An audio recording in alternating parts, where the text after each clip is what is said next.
Lily's Ranch. Lily's Ranch wouldn't win any beauty contests, especially not in the eyes of city dwellers. An expanse of parched earth met a collection of practical, time-worn structures. For Lily Mae Bloom, though, it represented everything: heritage, present, and the future she fought to maintain. Generations of Blooms had coaxed sustenance from this land, and she refused to be the one to preside over its decline.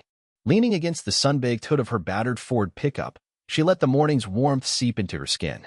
Her gaze settled on the weathered water tower, a rusty guardian watching over the property. Decades ago, barely old enough to wield a brush, she'd persuaded her grandpa to let her coat it in bright, fire engine red. "So folks can spot it for miles," she declared with youthful certainty. Now, the pigment flaked, faded by the relentless sun, yet a stubborn vibrancy clung to the color against the muted backdrop. It was her beacon, a bold stroke of her personality on the landscape. A gentle hiss cut through her thoughts.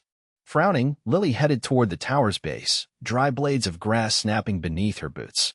A steady plink, plink, plink echoed from a corroded joint. "Damn it," she muttered, already calculating repair expenses. Water was gold in these parts, squandering it, a sacrilege. She'd need to call Miguel, see if he could fit her in before the Johnsons' fence took priority. Lily sighed, the weight of constant maintenance settling on her shoulders. Yet, glancing back at the red water tower, a faint smile played on her lips. The ranch demanded everything, but it reciprocated in its own way. A demanding existence, perhaps, but undeniably hers. And she wouldn't exchange it for any other. The HOA president arrives.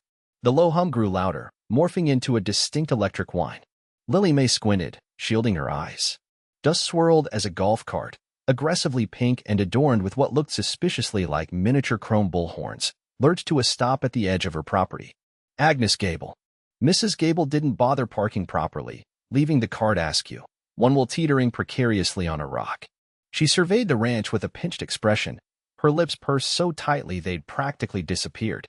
Her eyes, magnified by thick glasses, darted from the dilapidated water tower to the tools scattered haphazardly around the yard. Lily Mae could practically hear the mental catalog of violations being compiled. Agnes adjusted her floral scarf, the silk rustling in the slight breeze. She hadn't spoken a word, but her disapproval was a palpable force. Lily Mae braced herself. It was Agnes who had spearheaded the petition to fine her for the unsightly sunflowers last year. Lily Mae had argued, citing their drought resistance and benefit to the bee population, but Agnes had stood firm, waving a copy of the HOA regulations like a holy text.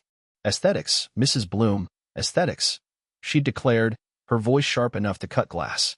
Now, her gaze lingered on a stack of rusted metal sheets Lily Mae had salvaged for repairs. "Mrs. Bloom," she finally said, her voice laced with thinly veiled disdain. "I trust you have secured the necessary permits for whatever it is you're attempting to construct." Turning off the tap, Lily Mae Bloom squinted at the cloudless sky, a cerulean dome mocking the damp earth beneath her boots. That leaky pipe to the water tower wasn't going to fix itself. Today was the day. She marched toward the shed, the gravel crunching underfoot a rhythmic counterpoint to the insistent drip, drip, drip she could still hear from across the yard. Inside, the air hung thick with the scent of motor oil and sun-baked wood. Lily located her trusty pipe wrench, its metal teeth glinting dully in the dim light, and grabbed a roll of plumber's tape. Might as well be prepared. The main water valve was located down by the south pasture, near where the creek trickled through. Lily trudged towards it, the dry grass tickling her ankles. With a grunt, she wrestled the heavy iron cover off the access point. The valve, encrusted with years of accumulated dirt, looked like it hadn't been touched in decades. Taking a deep breath, she wrapped both hands around the handle and heaved. It resisted, then groaned in protest before finally giving way. The sound of rushing water faded to a trickle, then stopped altogether. Back at the water tower, the dripping pipe was now agonizingly, blessedly silent. A single drop clung precariously to the corroded metal, reflecting the harsh sunlight like a tiny, defiant jewel, before finally succumbing to gravity and falling. Lily felt a surge of satisfaction. One battle won.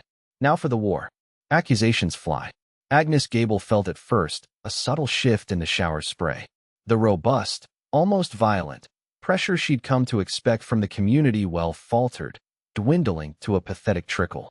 She sputtered, grabbing a towel, her suspicion solidifying with each shivering second. Lily Mae Bloom.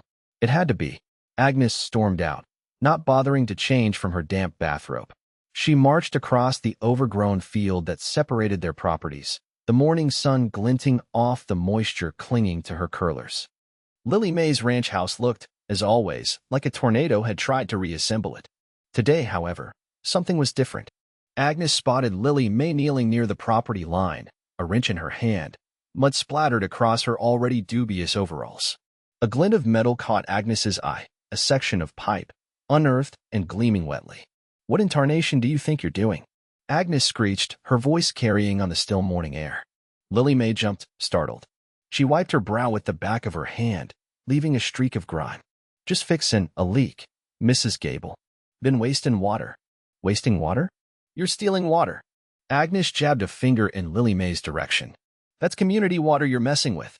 "I felt the pressure drop in my shower. You thieving, you hussy." Lily May stood up, her jaw tightening. "I ain't stealing nothin'. This pipe's been leaking for weeks.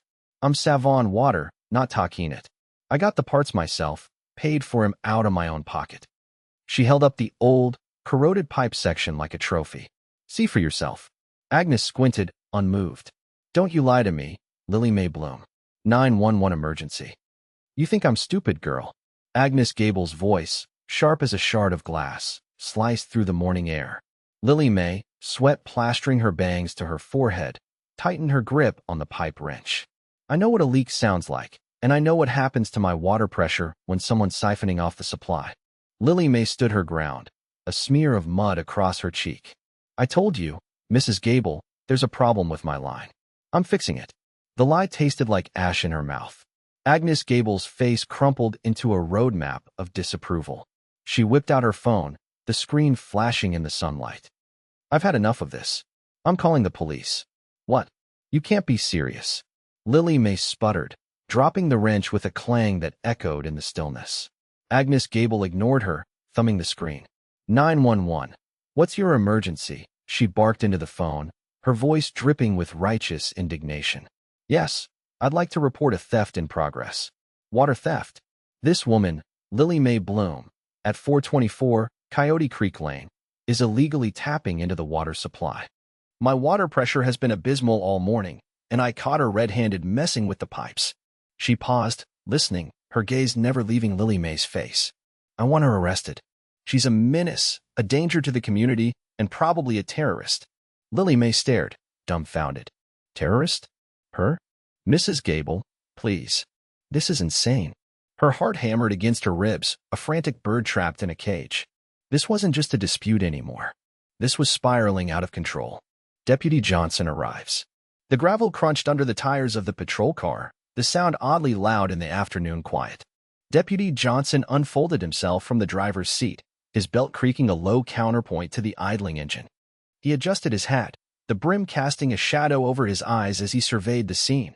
A woman, clearly agitated, waving her arms in the air. Another woman, kneeling beside a hole in the ground, looking up with a mixture of defiance and exhaustion. And a steady stream of water gurgling from a broken pipe.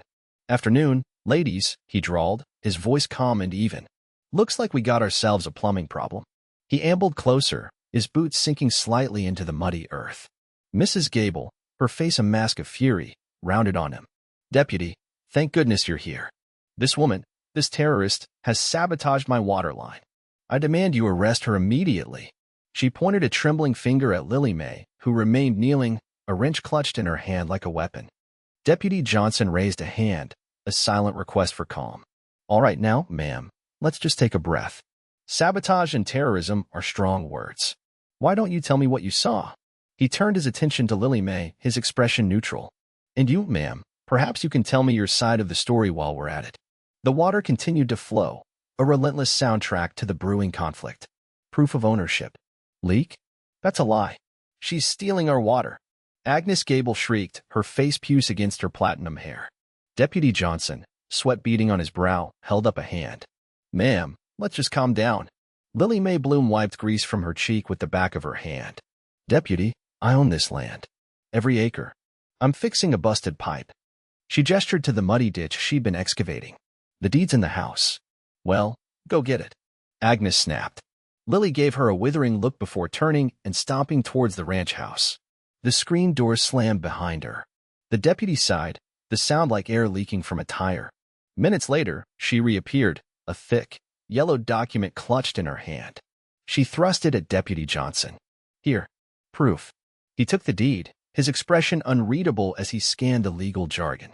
He ran a finger along the embossed county seal.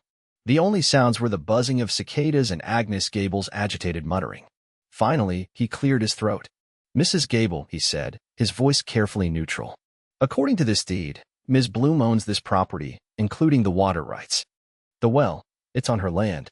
Agnes Gable's mouth worked silently for a moment. But she can't just shut off the water. We have rights. Deputy Johnson handed the deed back to Lily May. Ma'am, this appears to be a civil matter. I suggest you consult with an attorney. He tipped his hat to Lily May, then turned to Agnes Gable. I'm going to have to ask you to return to your property, ma'am. HOA rules. She's stealing water. I saw it. Agnes Gable shrieked, her voice cracking like dry earth. That's against the HOA rules. We all pay for water, and she's just taking it. Lily May, sweat plastering her hair to her forehead, tightened the wrench. I'm fixing a busted pipe, Agnes. On my land. With my tools. Using parts one bought. And I shut off the main. Where's the water coming from, then, pray tell? Deputy Johnson, a young man whose face looked perpetually tired, sighed.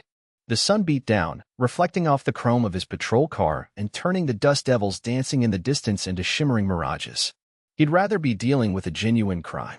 Mrs. Gable, he said, his voice even, I understand your concern. But Mrs. Bloom has shown me the damaged pipe. It does appear she's making repairs. Agnes puffed out her chest. The HOA rules. They're very specific. About. She trailed off, momentarily stumped. About what, Agnes? Lily May challenged, tossing the wrench into her toolbox with a clang. Deputy Johnson stepped between them. Mrs. Gable, perhaps you could review the HOA guidelines regarding property maintenance and water usage. Make sure you have all the facts before calling 911 again. He gave Lily May a curt nod. Ma'am. He turned back to Agnes, offering a weary smile. Have a good day, Mrs. Gable. And try to stay cool. He climbed back into his patrol car, the engine rumbling to life. As he drove away, the dust cloud he kicked up seemed to swallow Agnes Gable whole, leaving Lily May alone in the shimmering heat, the only sound the drip, drip, drip from the newly repaired pipe. Sunflower surprise. Lily tightened the final bolt, a triumphant grin spreading across her face. The gushing had stopped. Water now flowed freely through her pipes, hers and hers alone. Agnes Gable could pound sand. She wiped the grime from her hands with a rag, the metallic scent of iron mixing with the earthy aroma rising from the freshly disturbed soil. An idea sprouted in her mind, as vibrant and insistent as the sunflowers she loved. She grabbed a packet of seeds from the shed, the rough paper crinkling in her hand. Giant Russian, the packet proclaimed. Perfect. She marched along the property line, digging small holes with her trowel. It was subtle, she thought, almost neighborly. Just a few extra sunflowers, strategically placed to bloom right along the edge of Agnes's meticulously manicured lawn. A wall of sunny yellow, mocking the woman's gray disposition. As she patted the last bit of soil into place, a shrill voice pierced the afternoon calm. What do you think you're doing now, Lily May? Agnes stood on her porch, arms crossed, her face a thundercloud. Lily stood, brushing off her jeans. Just planting some flowers, Agnes. Isn't it a lovely day for gardening? She offered a saccharine smile, tilting her head just so. Agnes's face only darkened. Those will overhang my property. You know the HOA regulations, she shrieked. Lily waved sweetly, ignoring the rising hysteria. Have a good one, Agnes, she called, turning towards the house. The image of 1,000 sunflowers, towering over Agnes's petunias, bloomed in her mind.